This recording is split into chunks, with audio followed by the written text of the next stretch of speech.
This is the Investor Connect podcast program. I'm Hall T. Martin. I'm the host of this show in which we interview angel investors, venture capital, family offices, private equity, and many other investors for early stage and growth companies. I hope you enjoy this episode. Interested in learning more about investing in startups, launching a new startup and need to raise funding? The Startup Funding Espresso is a daily podcast in a short, concise format delivered to your inbox every day, Monday through Friday. In the time it takes to drink an espresso, you can learn about startup funding. To subscribe, go to investorconnect.org and put your email into the pop-up box. Well, hello, this is Hall Martin with Investor Connect. Today we're here with Kevin Rivers, managing partner at Black Ventures, LLC. Black Ventures is an emerging private equity firm that buys digital assets in wildly inefficient markets, whether it's music rights apps, YouTube IPs, and enterprise software or books. They're interested in working with you. Kevin, thank you for joining us. Thank you for having me. Great. So tell us more about your background. What were you doing before you started investing in early stage companies? So before I've been like an angel investor, I've been in the music business for over 17 years, having started multiple tech startups in the music space. I started my first tech startup in high school, kind of like grew from a small indie record label to a more digital aggregator. Then in 2010, we ended up launching the first Facebook music store, which garnered attention from TechCrunch and other news sources, where we negotiated licensing with all the major record companies and artists, and giving access to millions of songs on a Facebook platform when Facebook was a platform network.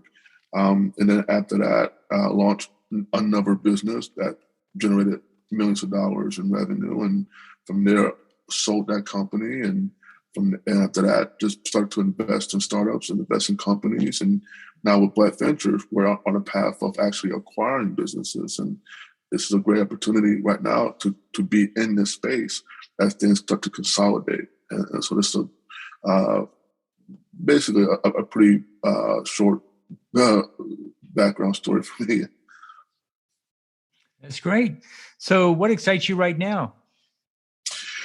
So a lot of things excite me. So what's really exciting is the convergence of artificial intelligence, AI, and the digital media space. And so now you have, exciting tools that allow just about anybody to utilize these AI tools to auto-generate and produce compositions. This is something that hasn't been done in a very long time. And so now for the first time, you don't have to be a very talented musician. You can actually be a hobbyist, music lover, and be able to produce content, just by utilizing artificial intelligence and AI. So it's incredible. It's very exciting. That's great. So what's your advice for people investing in startups? What do you tell them to do before they write that first check? So usually when I speak to, my investing partners, I always tell them to do their due diligence, get to know the founders, because there's some amazing founders out there that has great backgrounds, great stories, and what's most important is that, as an investor, you're not really investing so much in the product, you're mostly invested in the person. And so from my perspective, when I look at a deal, I like to make sure that I'm betting on the person. And so I'm betting on that person to execute their vision and their idea. And so that would be a great advice I would give to any new investor or existing investor. Great. And so on the other side of that table, what's your advice for people that are running startups? What do you tell them to do before they go out to make that fundraise?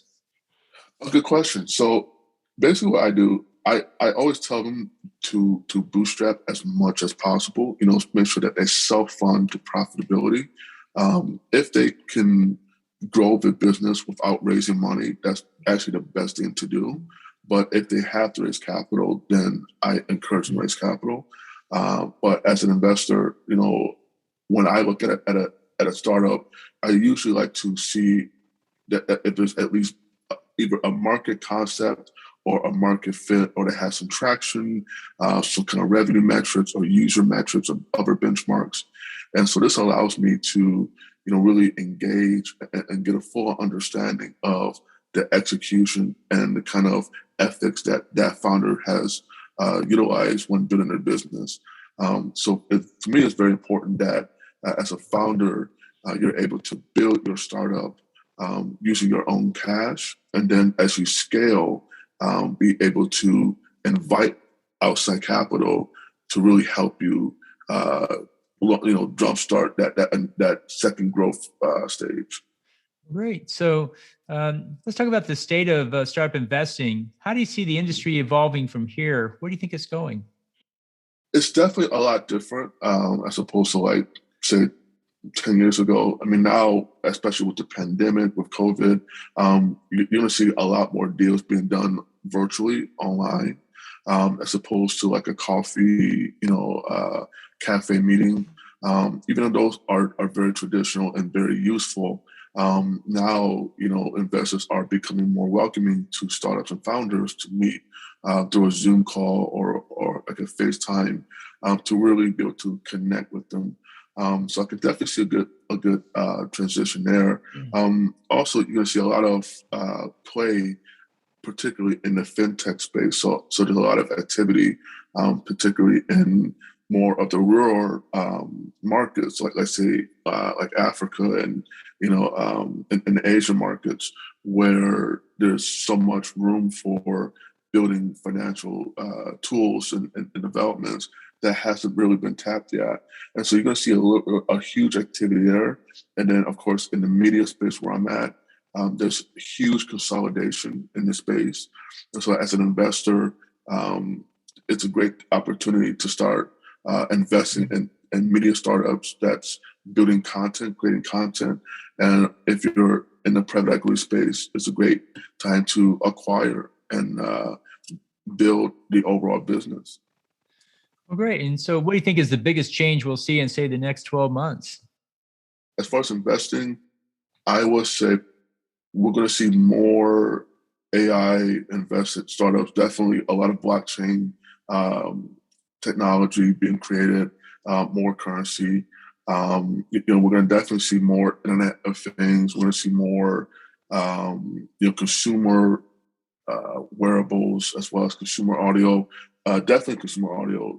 With the advent of like audio platforms and messaging like Clubhouse, we're going to see a lot more ways for communication, how people can create conversations and share ideas. You're going to see a lot of activity being produced within those kind of markets. Well, great. Well, let's talk about your investment thesis and what you invest in. Can you tell us more about your thesis and how it works? Sure. So we believe that in our space, as a private equity firm, we feel that a lot of the even middle market companies, they go after companies that's doing 5 million or more in annual revenue. And as a result, founders that's doing less than 5 million in annual revenue they don't have the right access to capital to offset their business or to invest in a different venture. And so our thesis is that we believe that by acquiring these kind of companies, we're able to provide access to capital to these kind of founders that's looking to, basically sell their business. At the same time, we're able to get, basically like small fishes and turn those small fishes into a much bigger whale and grow that whale to become a much greater business. And so what we're doing now is that we're focusing more on YouTube. We feel that the YouTube market is a pretty hot market right now. Just this past year, YouTube has paid out $4.5 billion to the record companies, and that's just the music business, not including the film business and the video game business. And so as a private equity company, we're definitely actively looking to acquire new YouTube channels and businesses that's generating great cash flow and allow us to grow the overall business, the overall YouTube business as we acquire and merge these businesses in one larger company. Oh, wow. It's quite a bit. So do you have any startups that fit that thesis you can tell us more about? Yeah. So for example, we recently acquired a YouTube business about a few months ago, and they're actually, based more on Arabic markets. And what really piqued our interest is that this particular YouTube business has roughly over 1 million subscribers. Very active, and they have a lot of audio catalog. And so, since our existing business, being in the music space, we have relationships with, Apple and Spotify. We're able to leverage that asset and be able to grow that asset even more outside of the YouTube ecosystem. So it really worked out perfectly. And so things like that, and other, space, we see, channels that created, top 10, arts, or top 10, celebrity gossip, things like that, where we can see ways that we can create other verticals like a podcast where users can be more engaged. Those are ways that we feel we can add more value to those kind of businesses. Well, great. So let's talk about the challenges out there in the market today. What are the challenges in the space for the startup? So for startup, I think right now, I think the challenge is going to be really about execution. As a startup founder, when you're launching your first tech startup, it's really about, you really got to do a lot of, really do your homework. Really, research, find out what your market is, figure out what your competitors is, who your competitors are, and then really kind of figure out how to really attack the problem that you're trying to solve, and see if it's really meant to be solved. And so I think that's a really big challenge. Another challenge is really utilizing the current infrastructure of development, and building the platform or product without having to incur too much cost. Because even with venture-backed startups, they've raised money, but they haven't really fully tapped into other resources where they can kind of lower costs, and as a result, their burn rate goes through the roof, and then they end up having to shut down the company. So to me, I can definitely see those becoming huge challenges for the startup ecosystem. Great. And then what are the challenges in the space for the investor you see out there? Um, for investors, I think it just depends on the core, their focus. I know for us, when we look at pre-seed deals and seed deals, the challenge for us has really been about, going back to execution. Can the founder perform on their idea? Can they execute their vision? Are they, do they have that like hustle or grit, if you will? And so we tend to look at things like that, and see if there's a product market fit. Do they have the traction to back up their, basically their own thesis? And so as an investor, the challenge is definitely going to be finding the right deal that fits the portfolio, and also finding the right founder that can execute on those kind of visions. Right. Well, you see a lot of different subsectors and applications out there. If you had to pick one or two that are good immediate opportunities for investors to pursue, what do you put at the top of the list? For applications, I would definitely say like audio. Definitely audio is a big one. So any apps that's focusing on creating audio as a way of communication, really, real time audio, drop audio. I think those are huge opportunities. Anything that deals with utilizing AI to reduce productivity, whether it's an enterprise level or consumer level, I think those are also great opportunities as an investor. And really, it's just really based on the investor's appetite, what they're into. And so, I think that'd be great. Absolutely. Cool. Well, in the last minutes that we have here, what else should we cover that we haven't? So, I think what's important is for investors to really bet big. Bet big, bet really good. Really focus on the vision that they have. I know for us, right now we're actually in the process of raising our first inaugural fund, which geared towards acquiring the YouTube business. And so what we look for is that we look for YouTubers and channels and assets that we can feel can align with the overall vision of how we can grow a large business on the YouTube market. And so for Black Ventures, our ultimate mission is to provide access to capital from an underserved market. Very good. Well, so how best for those listeners to get back in touch with you? Sure. So any listener that's interested in learning more about Black Ventures, they can visit my LinkedIn profile, or they can email us at sales at blkvc.com.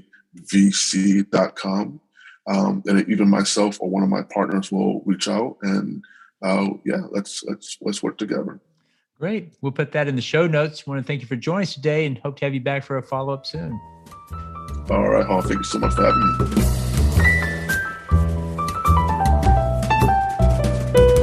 Investor Connect helps investors interested in startup funding. In this podcast series, experienced investors share their experience and advice. You can learn more at investorconnect.org. Hall T. Martin is the director of Investor Connect, which is a 501c3 nonprofit dedicated to the education of investors for early-stage funding. All opinions expressed by Hall and podcast guests are solely their own opinions and do not reflect the opinion of Investor Connect. This podcast is for informational purposes only and should not be relied upon as a basis for investment decisions.